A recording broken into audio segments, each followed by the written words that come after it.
Peter Dutton once again raised the idea of allowing Australians to dip into their super to get into the housing market, but not everyone's convinced that will actually ease the housing crisis. For more, let's bring in the Association of Superannuation Funds of Australia CEO, Mary Delahunty. Great to see you, Mary. Hey, Mary, how are you? What do you make of this idea?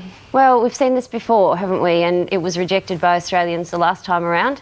And I think it'll probably be rejected again, mainly because they can do the numbers. This sort of idea doesn't work because it doesn't build any houses. And this is a housing supply crisis. So we need to actually build more houses to have for people to buy.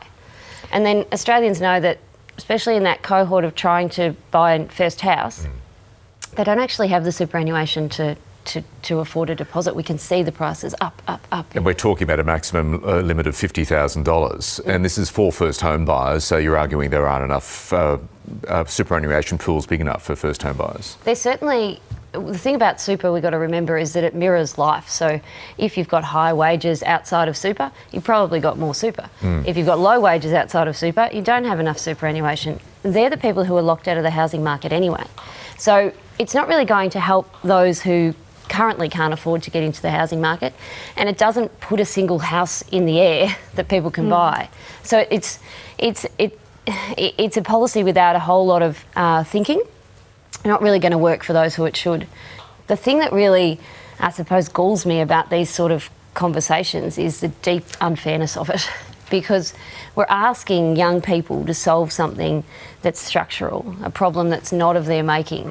And to solve it, they have to dip into their own savings. I just find that deeply unfair. The debate about supply and super, I mean, if you're...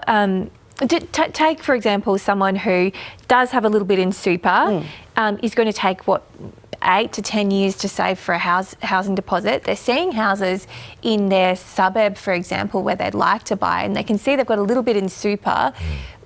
Can you see that for some people they might think, well, I wouldn't mind just getting 10 or 20 grand out of my super just to add to my deposit, when house prices are going, at a rapid rate? You can certainly see that it's appealing at that individual level, isn't it? Because we're in desperate times. We've failed this generation. Successive governments have failed it, local, state, federal. And now we're asking them to dip into their future selves, into their retirement income. And it's difficult for them to see that they'll need that in years to come, and that's where, the rest of us come in and say to them, you shouldn't have to solve this for yourself.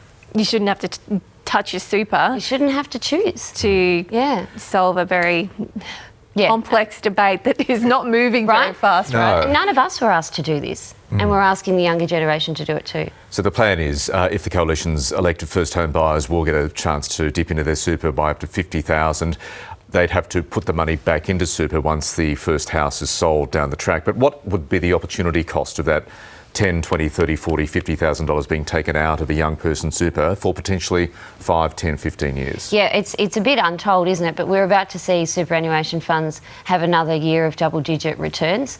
When your money's invested in super, it's diversified across a number of different asset classes, shares and bonds, etc. You take it out and put it in a house, that's exactly where it is, in that house. And the thing is, at the end of it, you've got to sell the house. It's very complex. I'm not really sure how it works. But there's also capital gains. You could make a mozza in the house and potentially do as good, if not better, than super. Overseas examples haven't really shown to bear that out.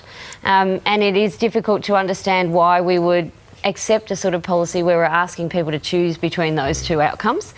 What about if we could have both? What about if we aspire for our younger generation to be able to do exactly what we did, which is to have some income in retirement and a house to live in?